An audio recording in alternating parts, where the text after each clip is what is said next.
DealershipNews.com, Kelly Kleiman with a good buddy of mine, Jason. Well, he's not that good of a buddy, but heck, everyone's a good buddy in this business, right? He's an awesome dude, though. Jason Knight, you know the company, it's LotLinx, and when Jason and I last chatted, LotLinx was up about 1,200 plus dealerships, and from what I gather, that number has increased quite a bit. It has, many times. It's all good. Seems like the perfect cure for lot rot. And just want to know what your explanation for the outstanding growth is, Jace. I mean, I think that we've come at a really good time to hit the market forces. So if you listen to the data, lease returns are coming in record numbers, sales are going to be flat, and I think that what we do is find specific vehicles, understand what their market potential is, understand what their shopping behavior has been, and then go out and find people who want those exact vehicles that are in the area at the specific dealership. Let's talk about the overall process. So when somebody engages a certain vehicle, let's say it's a slow mover because again, it's a matter of trimming the lot rot off of your particular dealership lot. What does that process look like? I'm a dealer, we've got people looking at a car, where do we go from here? So we base all of our data on Google Analytics. So we integrate in with the dealer's website, so we know by VIN every single thing that's gone on with that vehicle. And so we're able to identify the vehicles that are under engaged. We have that information. We also have all of shopper demand based on their make, model, year, and zip code behavior and searching and input. And so when those two things match up and our artificial intelligence system says, hey, we can influence this shopper right now on this publication, we can put that ad for the vehicle, VIN-specific ad, anywhere online. It links directly to the dealership's VDP for that VIN. So at that point, they take a peek at the VDP. Now let's talk about the amount of VDPs that qualify a buyer or that guarantee that that vehicle is more likely to move, and then what do you get to further motivate that driver? What do you do to further motivate that driver? Is it retargeting ads? How does it work? I think that VDPs are a very gross measurement, and gross not being in a sick way, but just a large aggregate. What we find that's actually far more important and impactful is engagements. So did the shopper get to the site? That's great, but did they look at photos? Did they start a chat? Did they do a text? Did they fill out a lead form? Those engagements are much more predictive of sales. And so because we're integrated in with the dealer's website, we're able to see those shoppers that we've sent. What have they done? Are they engaged? How much are they engaged? And that drives the initial activity and frankly a measure of quality that we put back into the system.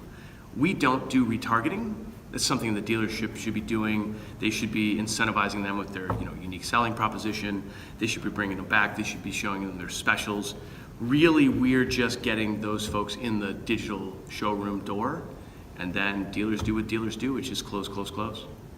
So what can dealerships rely on most in regards to participation by OEMs to cover the cost of applying LotLinx to their vendor lineup? And is the cost per lead still under $4?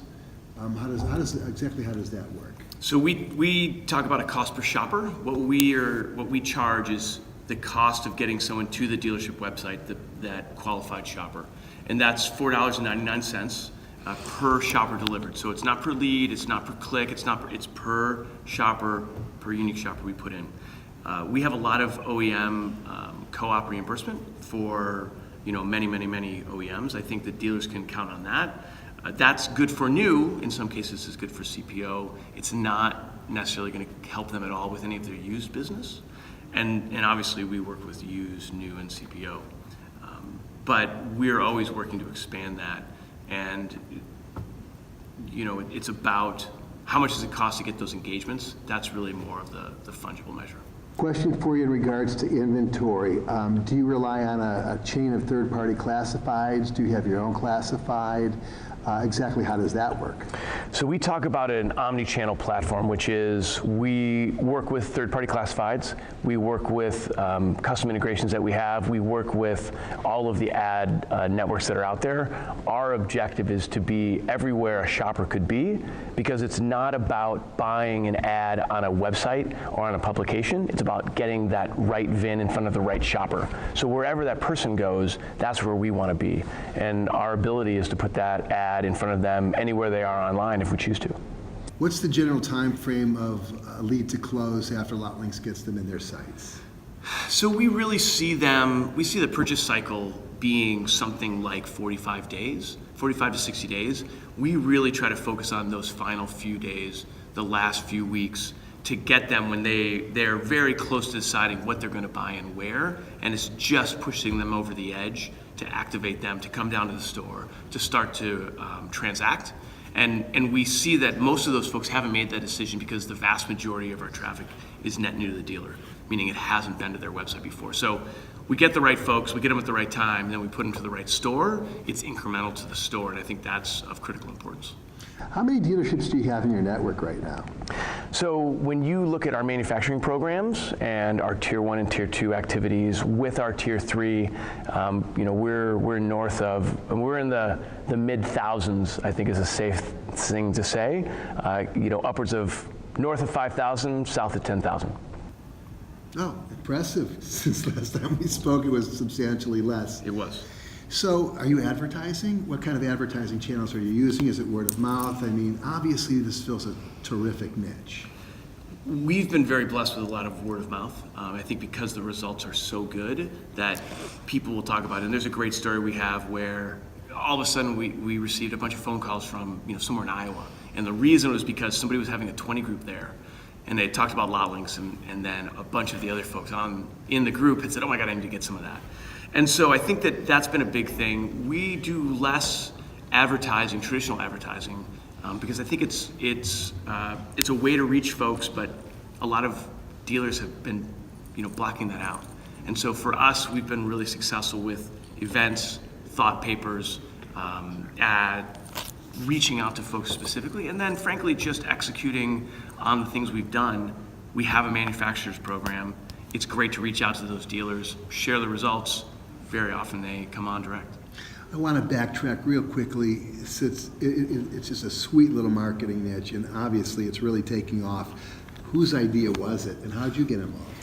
I mean, I think that it's been a labor of love for many years. So we incorporated the business in 2012, and it was really out of a previous business that was struggling. And so there were three primary co-founders, a man named Len Short, who's the current chairman and CEO, Rob Vusick, who is our CTO, and me. And really it was just about finding that niche and grinding it out and adapting as we added and layered on, artificial intelligence and machine learning and, expanding the channel and all those things. Anything special in 2019 coming up? Man, there's always something exciting going on for us. I think the biggest thing is there's really two things, and we're launching that NADA. One is what we call SEM AI, and so we see the ubiquity of search engine marketing in the industry, but it's really not very efficient, and we see kind of bloating costs and declining performance. And so what we've done is we've turned our artificial intelligence system onto optimizing the bidding, the key terms, and a VIN-specific strategy, and we see results that are 50% or greater below cost, so lower cost, and then 3, 4, 5, 6 times an increase in engagements. So half the cost or better, 3 or 4 or 5 times better performance, all because the system is smarter, and we joke about the machines winning. It's kind of true. Well, it sounds like LotLinx is winning and Jason Knight is winning, and we're big fans. Hey, have a great show. Thank you very much for joining us. Kelly over here, dealershipnews.com. LotLinx's own Jason Knight. Thanks. You bet.